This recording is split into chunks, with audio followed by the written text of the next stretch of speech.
साखियाँ का पहला प्रश्न देखिए। मानसरोवर से कवि का आशय है। मानसरोवर हिमालय पर्वत में स्थित पवित्र सरोवर है जिसमें हंस विचरण करते हैं। कबीरदास जी ने मानसरोवर को प्रतीकात्मक अर्थ में प्रयुक्त किया है जिसका अर्थ है पवित्र मन या मानस, जिसमें आत्मा रूपी हंस विचरण करता है। अगला प्रश्न है, कवि ने सच्चे प्रेमी की कसौटी क्या बताई है। कवि ने सच्चे प्रेमी की कसौटी पाप को पुण्य में बदल देने की क्षमता को बताया है। सच्चा प्रेमी वही है जिसके मिलते ही विष रूपी बुराई अमृत रूपी अच्छाई में बदल जाती है। अगला प्रश्न है, तीसरे दोहे में कवि ने किस प्रकार के ज्ञान को महत्व दिया है।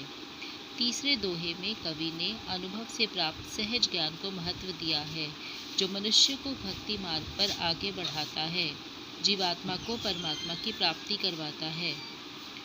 अगला प्रश्न है, इस संसार में सच्चा संत कौन कहलाता है। उत्तर लिखिए। इस संसार में सच्चा संत वही है जो पक्ष विपक्ष के फेर में पड़े बिना ईश्वर की भक्ति में अपना ध्यान लगाता है। पांचवा प्रश्न है, अंतिम दो दोहों के माध्यम से कबीर ने किस प्रकार की संकीर्णताओं की ओर संकेत किया है। अंतिम दो दोहों के माध्यम से कबीर ने निम्नलिखित संकीर्णताओं की ओर संकेत किया है। पहला है, छठे दोहे में उन्होंने धार्मिक एवं सांप्रदायिक संकीर्णता की ओर संकेत किया है और सातवें दोहे में उन्होंने सामाजिक तथा जातिगत संकीर्णता की ओर संकेत किया है।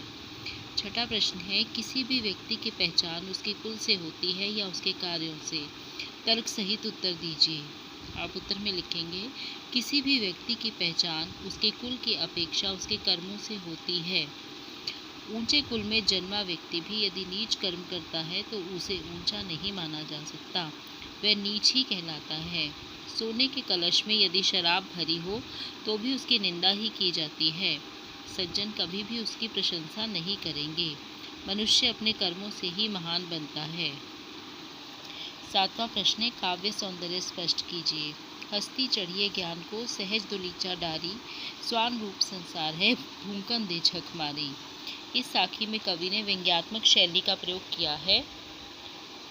दोहा छंद में तत्सम व तद्भव शब्दों के साथ झक मारी मुहावरे का विलक्षण प्रयोग किया गया है। कवि ने ज्ञान की हाथी से, भक्ति के स्वाभाविक चाल से, निंदक संसार के कुत्ते से तथा निंदा करने की भौंकने से तुलना की है। तो ये थे साखियाँ के प्रश्न।